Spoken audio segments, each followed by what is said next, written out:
Bonsoir à toutes et à tous et bienvenue à cette cérémonie de clôture du 8e Festival international du film de La Roche-sur-Yon. Cérémonie de clôture parce que voilà, c'est fini, c'est déjà fini. Une semaine de festival, une semaine de cinéma, ça passe vite, ça file, comme on dit. Mais en fait, non, c'est pas tout à fait fini, parce qu'il va y avoir évidemment les remises de prix dans quelques instants, le film de clôture, et puis pas tout à fait fini, parce qu'on ne s'en rend pas compte comme ça, mais le Festival international du film de La Roche-sur-Yon, c'est un festival qui dure beaucoup plus longtemps qu'une semaine. C'est un festival qui reste, qui est là, quelque part dans le cerveau, c'est un festival qui se distille dans l'année, qui s'évapore petit à petit. Alors vous allez me dire pourquoi, et surtout comment. Et parce que pendant cette semaine, vous avez vu des films pas encore vus par le grand public et le grand nombre. Vous avez vu des films avant les autres. Et donc dans quelques jours, dans quelques mois, lors des sorties officielles, vous allez forcément repenser au festival. Parce que vous aurez vu ce film. Et quand l'un ou l'autre des longs métrages sera primé, ce que j'espère, dans d'autres festivals, vous pourrez dire, eh bien moi je l'ai déjà vu. Moi je l'ai déjà vu à La Roche-sur-Yon. Et c'est ça le Festival international du film de La Roche-sur-Yon. C'est un festival goutte à goutte. Un goutte à goutte qui permet de tenir jusqu'au prochain festival de La Roche-sur-Yon. Mais avant de penser à la 9e édition, on va laisser 24 heures à l'équipe de Paolo Moretti pour souffler un peu. C'est-à-dire que vous dormez demain, les gars, et puis mardi, il faut recommencer. Voilà, tout simplement. Et d'abord, on va aussi passer cette soirée ensemble, cette dernière soirée de la 8e édition. Et pour ce faire, je vais demander d'abord aux élus de venir, et notamment Jacques Bessot, le vice-président de l'EP3CY, de venir me rejoindre au pupitre.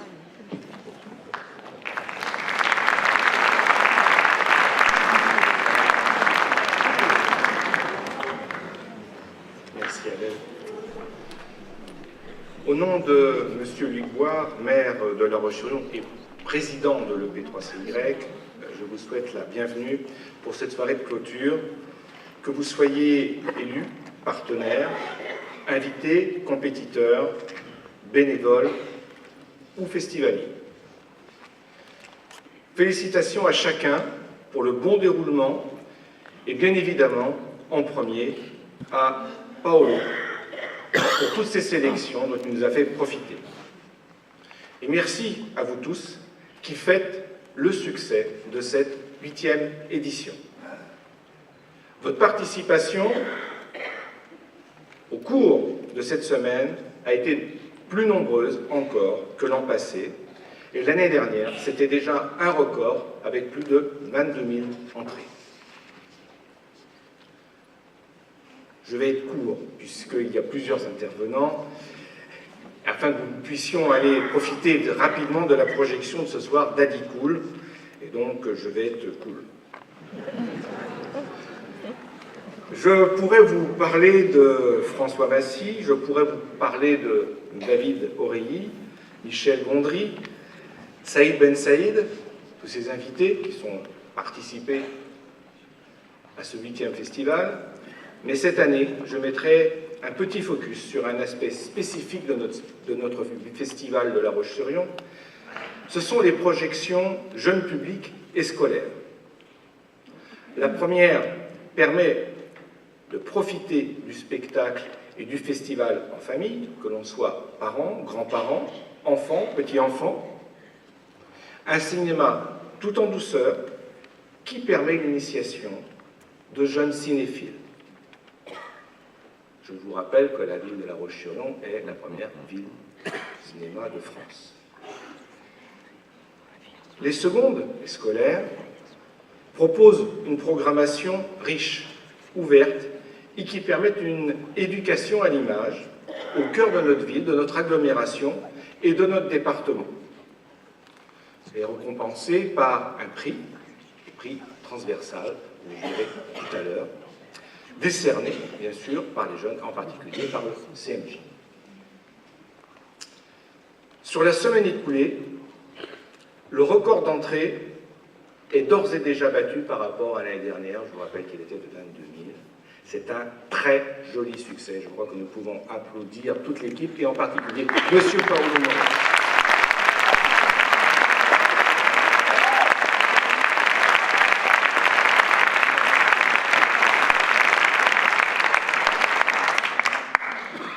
les deux éléments que je vous ai cités, le scolaire et pour le public jeune, ça permet à tous ces jeunes de s'inscrire dans notre société et d'être naturellement notre avenir. C'est sans doute la marque de notre festival, c'est d'être un festival pour tous, j'allais dire de 4 à 94 ans, et c'est encore mieux que Tintin. Au nom de notre maire président, mesdames, messieurs, je vous souhaite une bonne fin de festival, une belle année de cinéma à venir, en attendant le 9e Festival international du film de La Roche-sur-Yon. Bonne soirée à tous. Merci Jacques Bossuet. Alors je demande à François Bon, le président de la commission Identité et Citoyenneté du Conseil départemental, de venir nous rejoindre sur la scène et vous pouvez l'applaudir. Allez, vous traversez toute la scène. Merci Adèle. Monsieur le maire, monsieur le représentant donc, du préfet, mesdames et messieurs les élus municipaux et départementaux, mesdames et messieurs, je voudrais tout d'abord excuser donc Yves Auvinet, président du conseil départemental, qui aurait tant aimé être avec vous ce soir et qui malheureusement n'a pas pu se rendre disponible et m'a demandé de le représenter. Je souhaiterais commencer ma petite intervention en citant un grand homme, un homme de grande culture, un homme qui a fait beaucoup pour la culture, qui a amené une rupture dans l'approche culturelle, c'est André Malraux. André Malraux qui disait, à propos de la culture, c'est ce qui fait de l'homme autre chose qu'un accident de l'univers.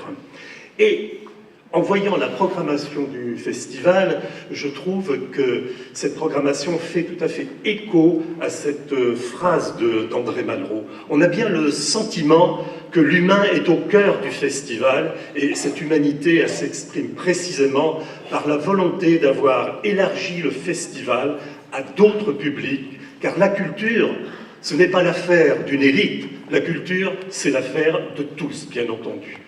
Et pour ce faire, vous avez joué la carte de la diversité pour faire de la culture l'affaire de tous.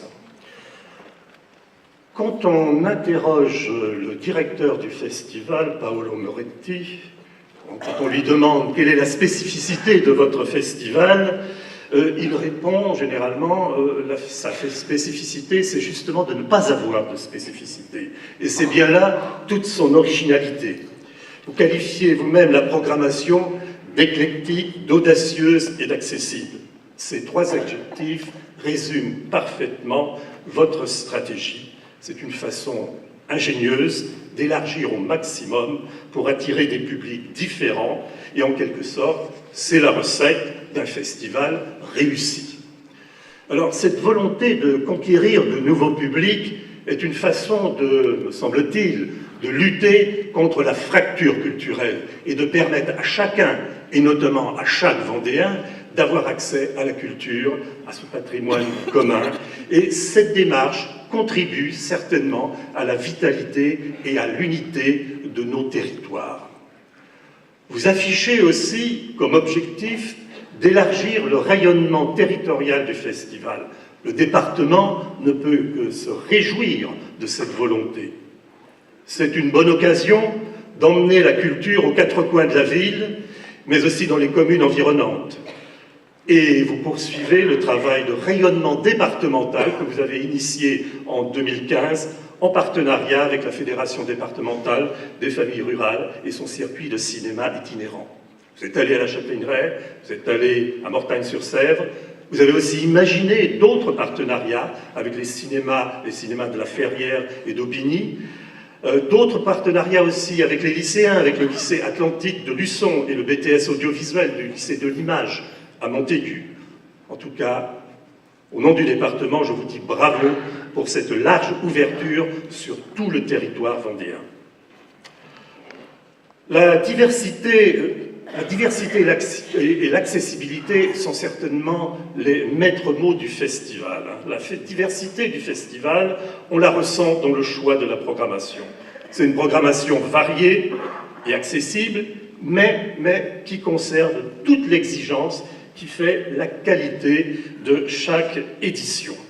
Le festival est aussi conçu comme une occasion unique de faire se rencontrer et échanger professionnels et publics, artistes et spectateurs. C'est aussi un lieu de prospection et de découverte en proposant des films inédits en France, soit en première française ou en avant-première. Le festival incarne un véritable lieu de prospection et de découverte cinématographique. Et avec cette 8e édition, vous avez présenté avec justesse et conviction le foisonnement du spectre de la création contemporaine à travers les nombreuses sections qui composent le festival. Pour conclure, je vais revenir à mon personnage préféré, André Malraux. Il affirmait avec justesse que la culture ne s'hérite pas, elle se conquiert. Oui, nous ne devons pas oublier que nous, collectivités, nous avons un véritable rôle de médiateur à jouer entre citoyens et artistes, et que la question culturelle doit rester au cœur de nos débats. La culture est indispensable au développement d'une société, à l'épanouissement des hommes, et l'égalité des chances, nous le savons bien, passe aussi par la démocratisation de la culture. C'est pour toutes ces raisons que le département de la Vendée, département rural par excellence, a misé depuis bientôt 30 ans sur la culture, sur la connaissance du patrimoine, sur la création et la diffusion du spectacle vivant.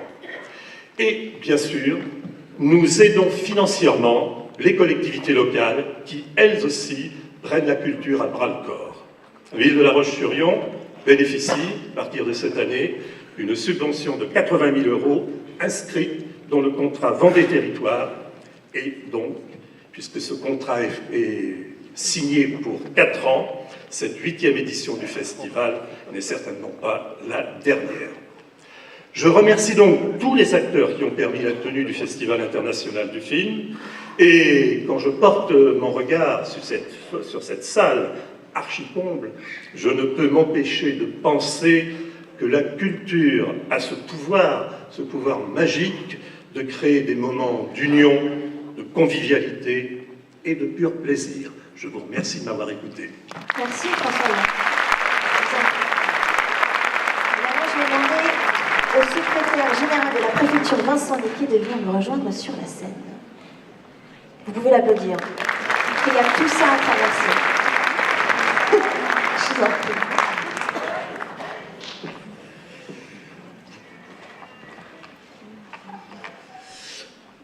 Bon, monsieur le maire, mesdames et messieurs, à la préfecture, comme vous l'imaginez, on fraye avec la loi, avec les normes, avec les questions de valeur.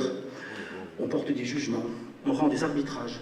Et c'est à travers cette sensibilité que j'ai souhaité aborder mon propos, parce qu'au fond, le cinéma permet aussi d'éveiller les consciences, de porter un regard renouvelé sur la société, d'alimenter de notre réflexion. Et finalement, de ce point de vue-là, il est au moins aussi précieux que les livres d'histoire, les enseignements philosophiques et les références aux grands courants de pensée. Et même plus, il bénéficie, je dirais, d'une force d'évocation et voire même de conviction irremplaçable par sa nature même, et que le jeu des acteurs transpire.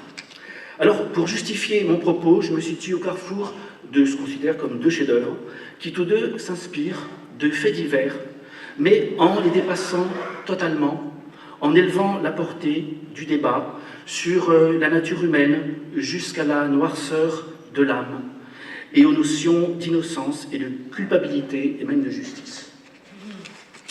Le premier de ces chefs-d'œuvre, c'est M. le Maudit, de Fritz Lang, sorti en 1931, et inspiré donc d'un fait réel qui est l'affaire du vampire de Düsseldorf, qui était en fait un serial killer qui avait été arrêté en 1930. Et finalement, avec une économie narrative qui n'a d'égal que la lourdeur de l'atmosphère, Fritz Lang fait turbuler un peu toutes les conventions. Par exemple, c'est le syndicat du crime qui organise la chasse à l'homme et qui quadrille la ville. C'est un aveugle qui reconnaît le Kindermörder à l'air qu'il sifflote. Ce sera fatal.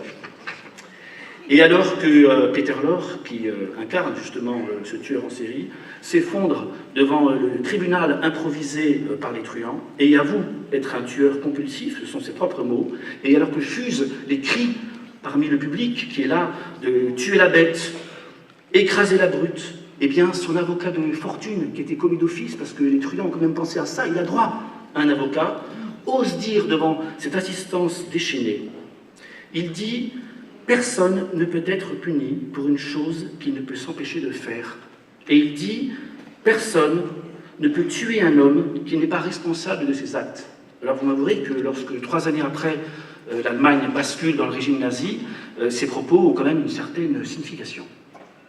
Alors, le deuxième chef-d'œuvre qui est au confluent de mon propos, c'est Le Corbeau d'Henri-Georges Clouzot, qui nous plonge dans le même étourdissement des valeurs et des idées. Alors, ce film, lui, il a été tourné en pleine occupation en 1943, à Montfort-l'Amaury d'ailleurs, là où habitait Clouzot. Et lui aussi, il est inspiré d'un fait divers réel qui s'est passé à Tulle en 1917. Une femme un peu dérangée avait envoyé plus de 1000 lettres de dénonciation, de calomnie à la population. Alors déjà, c'est intéressant parce que lorsqu'on sait les ravages des lettres de dénonciation pendant l'occupation et combien de résistants et de juifs sont partis dans les camps en raison de ces lettres, déjà le thème, à lui seul, a une certaine résonance. Et d'ailleurs, ce film, c'est intéressant quand même, a cristallisé toutes les haines. Il a été accusé d'être un véritable brûlot anti-français. Et ça a valu d'ailleurs pas mal d'ennuis à Clouzot. Il faut dire que la satire sociale est féroce et que surtout, c'est ça qui est le plus intéressant, la dualité de l'homme est douloureusement démontrée. Et donc, je vais vous lire simplement un petit extrait d'un dialogue qui se produit entre le docteur Germain, qui est incarné par Pierre Freinet, et le docteur Vorzay, qui en fait est le Corbeau, qui est incarné par Pierre Larquet. Donc le docteur Germain lui dit « Enfin mon cher, tout de même, quand vous rencontrez une mauvaise bête ?» Il répond, et c'est lui le Corbeau, « J'en rencontre une chaque matin dans ma glace en compagnie d'un ange. Vous êtes formidable, vous croyez que les gens sont tout bons ou tout mauvais, vous croyez que le bien c'est la lumière et que l'ombre c'est le mal. » Et il pousse la lampe entre les deux protagonistes et donc de façon alternative, ils sont plongés dans l'ombre et dans la lumière. Mais où est l'ombre? Où est la lumière? Où est la frontière du mal? Savez-vous si vous êtes du bon ou du mauvais côté? Et il conclut en disant « Tenez, je vous aime bien.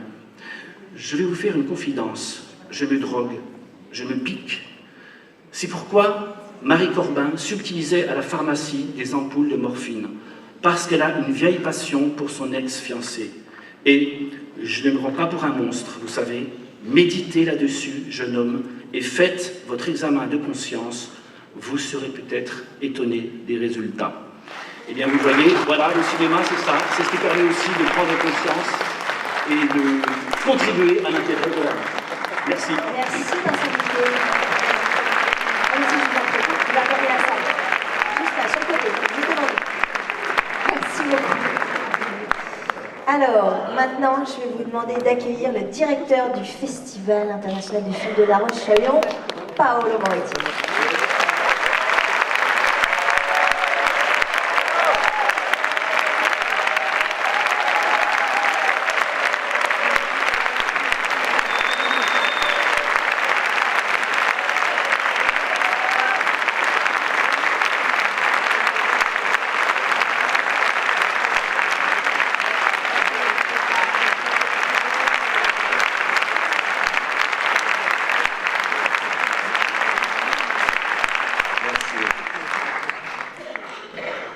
Merci beaucoup.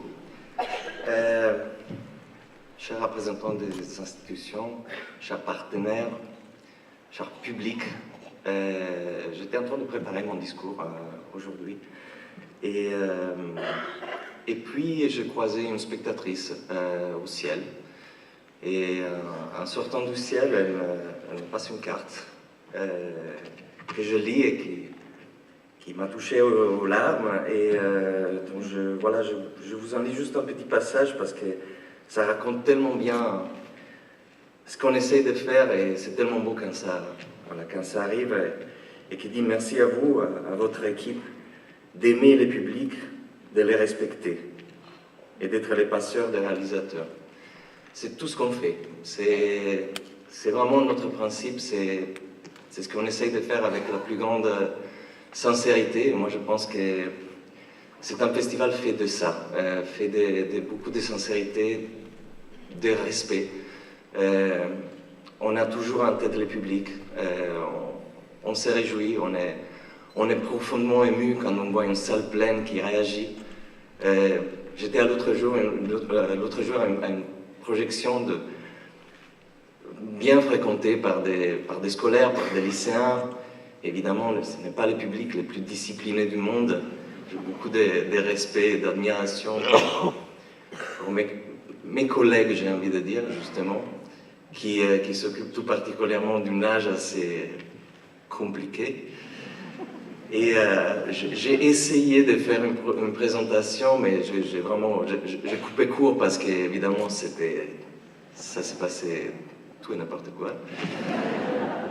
Et donc voilà, j'ai laissé la parole au film et c'était incroyable de voir comme dans les 3 minutes, il y avait 300 personnes, il n'y avait pas un bruit et ils étaient tous dans le film. C'est pour ces moments-là qu'on fait, les festivals. C'est ça qui nous motive, c'est ça qui nous donne envie de continuer, c'est ça qui nous fera recommencer justement après-demain, comme dit Adèle, à chercher des films pour l'édition de l'année prochaine. Ces festivals sont les films que l'on présente. Il y a plusieurs façons d'imaginer un événement, il y a des événements qui justement sont construits autour de la présence d'un tel, etc. Ces festivals, et ça fait plaisir de voir le public qui est là pour nous conforter dans notre conviction. Ce festival est autour du film, est autour de la programmation. Et c'est ce plaisir-là, ce plaisir sincère, ce plaisir honnête que l'on poursuit et on se réjouit de partager avec le public. Donc voilà, je n'ai pas préparé de discours. J'avais juste envie de partager avec vous ces sentiments. J'espère que cette spectatrice qui m'a passé ces mots, en me touchant jusqu'aux larmes, elle soit en quelque sorte un peu représentative d'un esprit que j'ai cru apercevoir à plusieurs reprises lors du festival. Que dire d'autre? Les ciels, c'est un cadeau magnifique pour les festivals. Je pense que le public s'en est emparé. Ça relance une dynamique qui laisse entrevoir des très très belles perspectives. Merci beaucoup, vraiment, aux représentants des institutions, départements, la ville, l'État, de nous faire confiance, la région. Parce que on les fait avec sincérité, avec honnêteté, avec amour. Et c'est beau quand c'est reconnu. Merci beaucoup.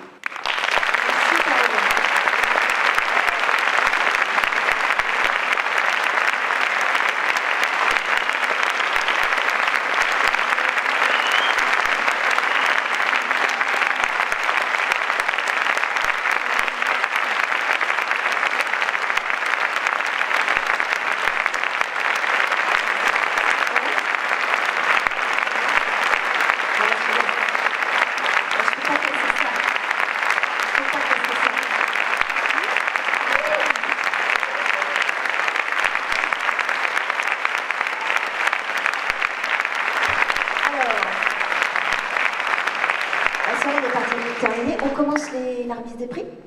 On y va? Alors, on va commencer par le prix Trajectoire BNP Paribas. Je vais demander à Hélène Hoël, la responsable du public jeune du festival, de venir me rejoindre, ainsi qu'est membre du jury lycéen, et Pierre Franceschini, qui représente BNP Paribas, je vais y arriver, de venir me joindre sur la scène. Allez-y, vous pouvez les applaudir parce que c'est pas un exercice facile.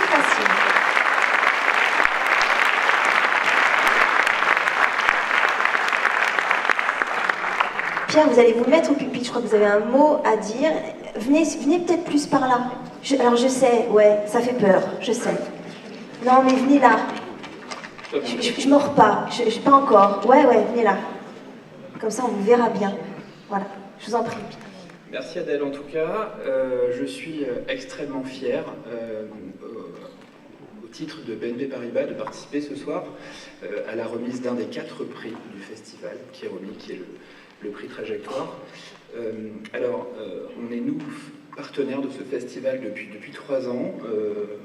On est ravis de tous ces échanges qu'on a pu avoir cette semaine et on espère avec vous continuer de nombreuses années à collaborer ensemble. On l'espère aussi. On y travaille. Paolo, je crois qu'on y travaille. Alors, du coup, Paolo, BNP Paribas et le cinéma, c'est une histoire d'amour aussi, puisqu'on est la banque du cinéma aussi. On coproduit plus de 50% de la production cinématographique française, et on a bien vocation à continuer à le faire. Et on est également partenaire de tous les cinémas de France et de Navarre, donc ici en région aussi.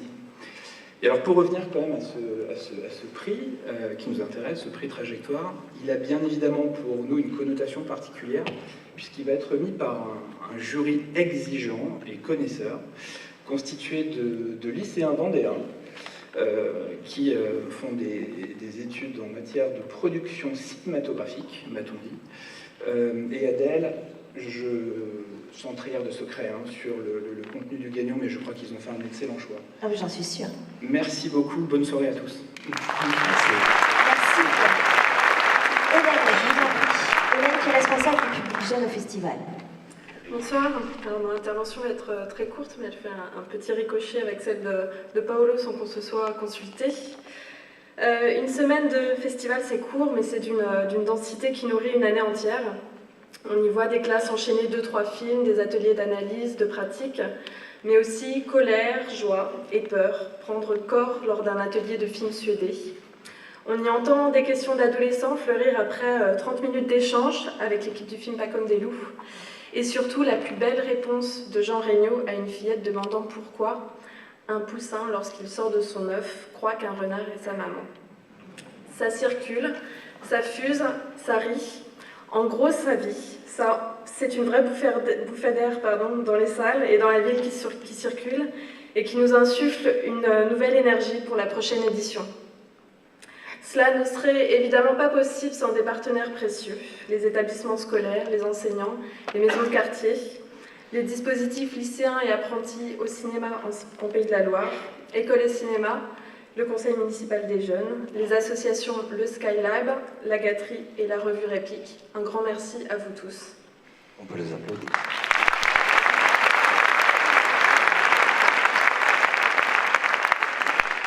C'est maintenant le moment de donner la parole au jury lycéen. Il est constitué de 16 élèves qui font option cinéma au lycée de Lattre de Tassigny de la Roche-sur-Yon et du lycée Atlantique de Luçon.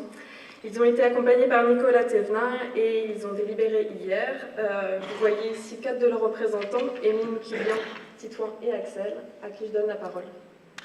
On peut les applaudir.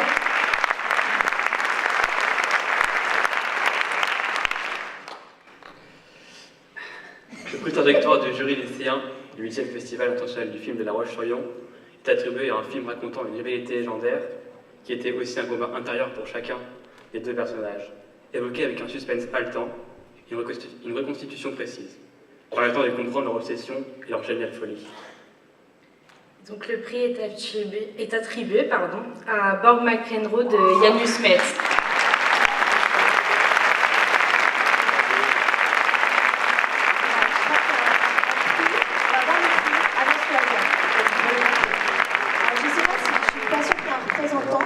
Ni Borg, ni McEnroe. Oui, ils n'ont pas pu se libérer. Mais on va les informer. C'est pas grave, on va leur envoyer. Voilà. On peut applaudir le prix. Déjà.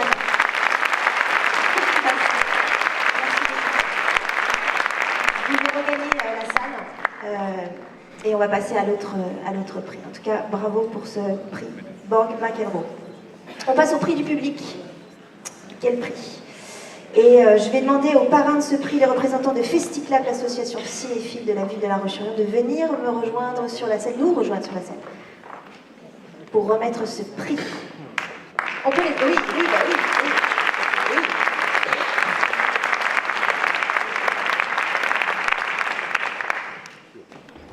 Bonsoir, bonsoir à tous.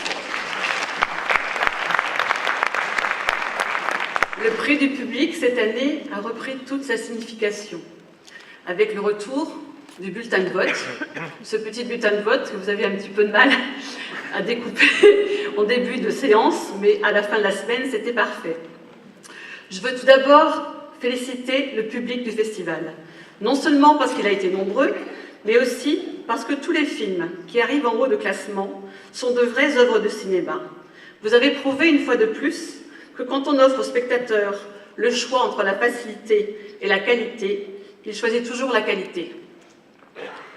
Je veux ensuite remercier toute l'équipe des bénévoles de FestiClap. Organiser un prix du public sur plus de 80 séances était une gageure, mais nous l'avons, je pense, réussi. Je voudrais remercier du fond du cœur tous les bénévoles, les chauffeurs, les hôtes de salle, les contrôleurs, qui pendant toute cette semaine ont été disponibles, ont été pleins d'énergie, ont été bienveillants. J'aimerais qu'on les applaudisse.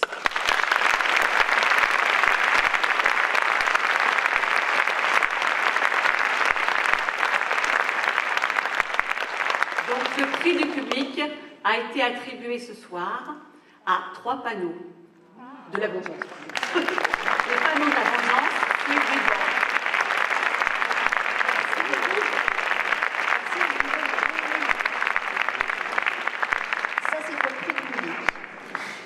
Alors, on va remettre maintenant le prix Nouvelle Vague, la compétition Nouvelle Vague.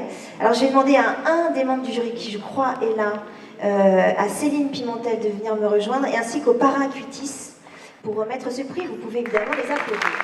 Vous entendez pas?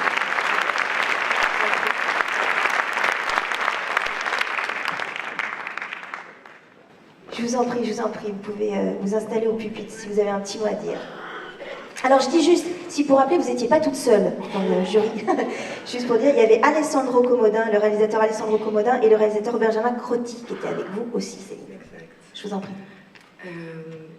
On a décidé d'attribuer une mention spéciale au film Os Humores Artificiales de Gabriel Abrantes, pour sa liberté formelle et son charme narratif.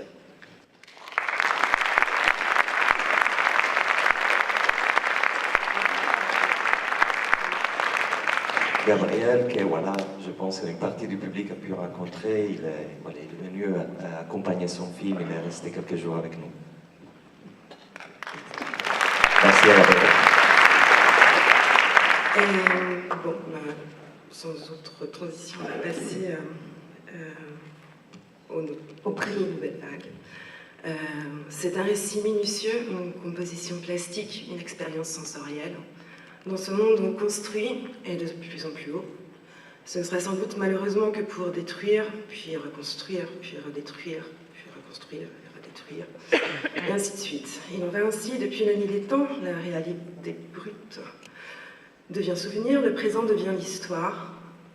À travers la chronique d'un chantier au Liban, on raconte l'histoire de l'être humain, la sueur, l'horreur, le sang, la souffrance, les larmes. L'injustice se révèle aussi intrinsèque au mélange horrible qui construit nos propres foyers, nos briques. Est-ce vraiment nécessaire? Le prix Nouvelle Vague va à Taste of Cement de Ziad Khalfi.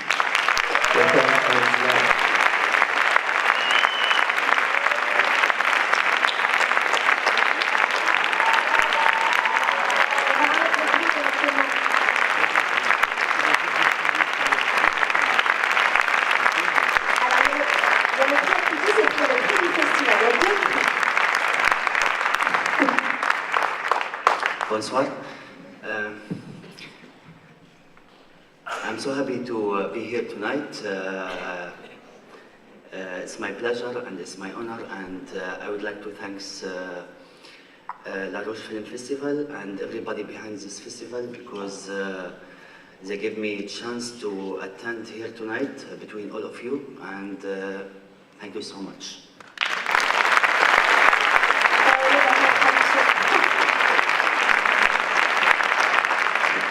content, je suis ravi, je suis honoré d'être ici ce soir et merci beaucoup au festival de m'avoir donné la possibilité d'être ici ce soir. Merci beaucoup.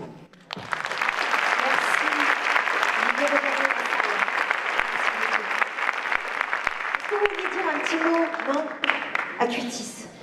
Je vous appelle Acuitis. Est-ce que vous vouliez dire un petit mot? Oui, un pardon. petit mot de Voilà, notre pardon. Voilà, Bonsoir. David et moi-même sommes évidemment très heureux d'être à travers Acuitis de fidèles partenaires du Festival international du film de La Roche-sur-Yon. Comme chaque année, c'est un honneur d'accompagner le prix Nouvelle Vague qui évoque l'avant-gardisme, l'innovation, la créativité, des valeurs auxquelles nous sommes très attachés. Bravo à tous les sélectionnés de cette compétition et bien évidemment un grand bravo aux gagnants du prix Nouvelle Vague Acuitis. Prix qui, entre parenthèses, a été confectionné par notre artiste lunetier nantais, Frédéric Beausoleil. Voilà, petit clin d'œil à tous ceux qui portent d'ores et déjà nos créations. Ou un petit appel du pied à tous ceux qui n'en portent pas encore. Ouais, c'est pas faux. Merci à tous les autres partenaires, merci à Luc Boire, à Paolo Moretti et à leurs équipes respectives. Merci à tous les bénévoles et un grand merci à tous ceux qui participent au succès de ce superbe festival du film de La Roche-sur-Yon. Merci. Merci beaucoup.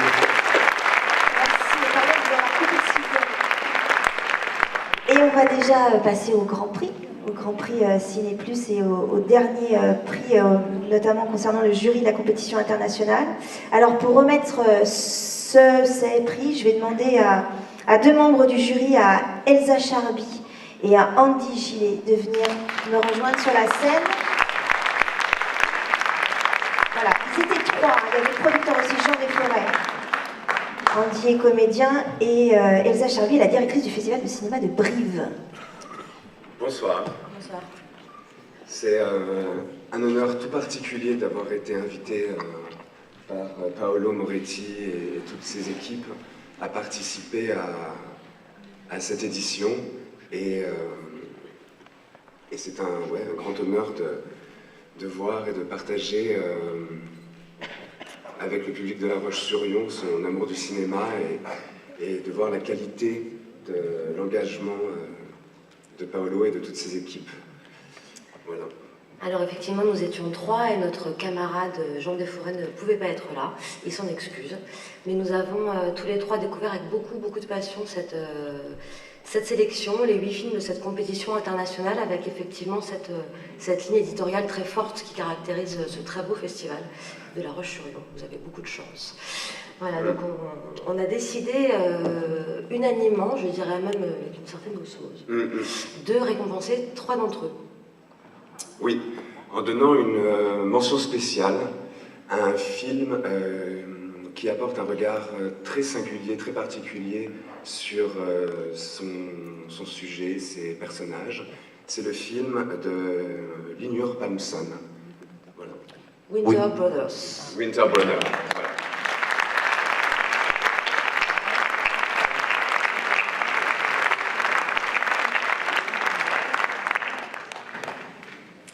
Et puis pour le Grand Prix, qui est donc le prix Ciné Plus et qui a la particularité d'être une aide importante à la distribution, nous avons décidé d'attribuer ce prix pour la très grande audace à la fois esthétique et politique de ce superbe film d'animation.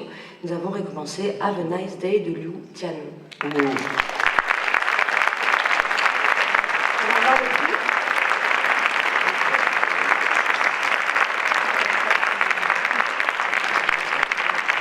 Alors je crois qu'il n'y a personne pour le représenter. Non, mais ça me permet justement d'expliquer, je pense qu'il y a une partie du public qui peut-être va être un peu perdue dans la question de faire anticiper des grands prix au prix spécial du jury. Alors, qu'est-ce qu'on a pensé? C'est-à-dire que dans la compétition, il y a des typologies de films différents et nous avons un prix très spécial, qui est un prix qui est en aide à la distribution. Donc c'est un prix qui sert à faire vivre mieux ou à aider les films à exister dans les salles en France. C'est un prix qui va aux distributeurs français.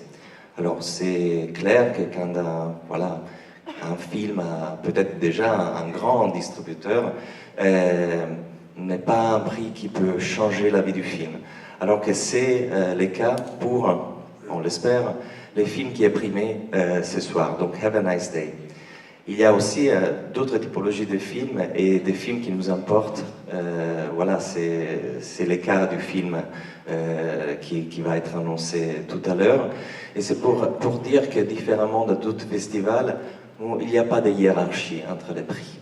Disons qu'il y a 2 grands prix qui vont voilà, dans 2 directions différentes. L'une va aux valeurs, va au centre, au film, sans d'autres arrière-pensées. Et l'autre, au-delà de ça, il a une petite attention supplémentaire pour le monde réel et l'existence du film dans les salles. Et c'est dans cet esprit que je pense les jurys a attribué ces 2 prix en partageant le cœur entre ces 2 films et en attribuant, je pense, de façon très précise et très juste, les prix les plus corrects pour chacun des films. Donc voilà, c'est dans cet esprit qu'on a annoncé les grands prix avant, et là on va annoncer les prix spéciaux du jury. Voilà, et on a eu, notre grand coup de cœur va à Call Me By Your Name, de Carlo Danilo.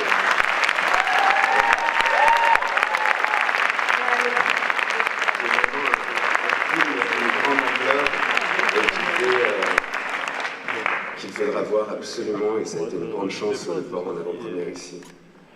C'est l'un des films, donc voilà, à tout début du festival, je vous disais, on va en entendre parler, je pense, de ces films. Dans quelques mois surtout, c'est un film dont on parle beaucoup déjà pour la campagne des Oscars, et voilà, c'était une première française ici à La Roche-sur-Yon. C'est ici que le film est en quelque sorte né en France. On espère lui porter plein de chance. Luca Guadagnino, le réalisateur, n'a pas pu être avec nous, mais il nous a envoyé un message qu'on va écouter ensemble.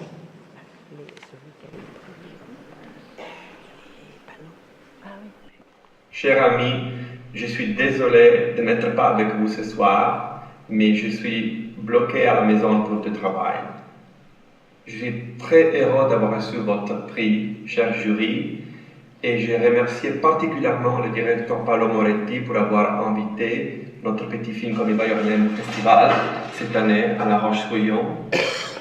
Je voudrais partager cet honneur avec mon équipe et mes acteurs et mes actrices.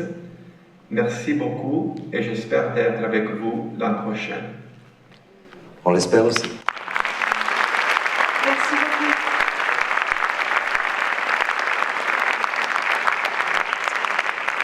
Paolo, il faut que tu viennes là.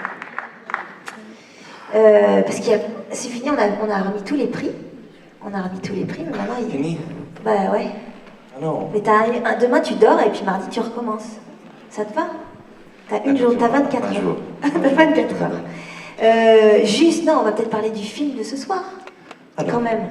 Avant de parler du film de ce soir, voilà, je voulais quand même faire un petit mot sur l'équipe du festival. Parce que, voilà, je l'ai dit à plusieurs reprises, ça sonne un peu répétitif, et ça sonne quelque chose de comme ça, il faut dire. Et non, en fait, parce que, moi je le répète, mes interlocuteurs institutionnels, je pense qu'ils en ont vraiment marre de m'entendre dire qu'on ne devrait pas faire ce festival et attendre ces résultats avec le budget qu'on a. Mais c'est la vérité. Et voilà, les résultats, voilà, ce que vous avez vu en termes, à part la programmation, mais la machine qu'il y a derrière, j'espère que tout le public s'est senti bien accueilli. En tout cas, c'est les plus des retours que j'ai eus. C'était pas facile de s'emparer d'un nouveau espace, c'est pas facile de tout faire tourner, c'est pas facile de faire commencer les films à l'heure, avec un léger retard parfois, mais tolérable.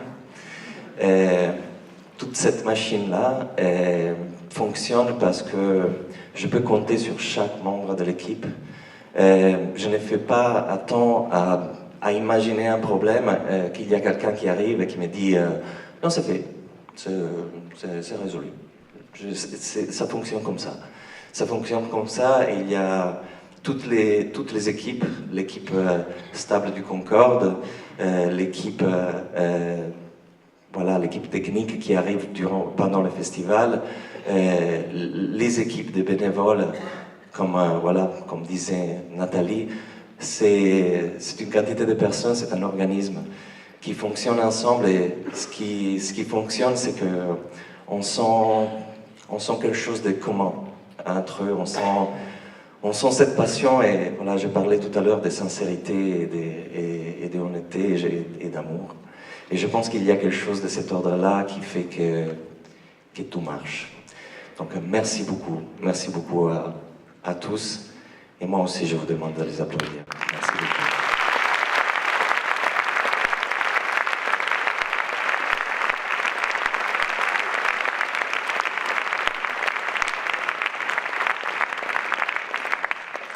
Le film. Les films. Alors, le film de ce soir... il est surprenant. C'est une expérience.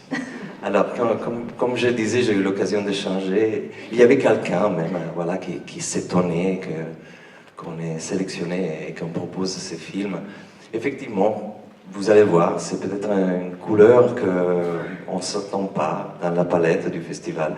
Et justement, pour qu'on ne se l'attend pas, c'est bien qu'il soit là. C'est un peu l'esprit et l'idée du festival, au fond, justement, voilà, aller confirmer, satisfaire des attentes et aussi, je ne sais pas, troubler un peu les pistes. Il y avait un article qui disait, à propos du festival, un festival qui tord les coups aux idées reçues. Et je ne sais pas si ces films vont aller dans ce sens-là, mais en tout cas, on aime bien relever des défis, comme vous savez, et celui-là, c'est une proposition. Et on espère que ça vous plaise. Et puis pour ceux qui veulent faire des enfants ce soir, attendez demain. Attendez de voir le film. Après, on verra. On se voit tout à l'heure. Comment? On se voit tout à l'heure. On se voit. On débriefera, hein, parce que ça a été long. C'est fini. C'est fini. La 8e édition est finie, Paolo.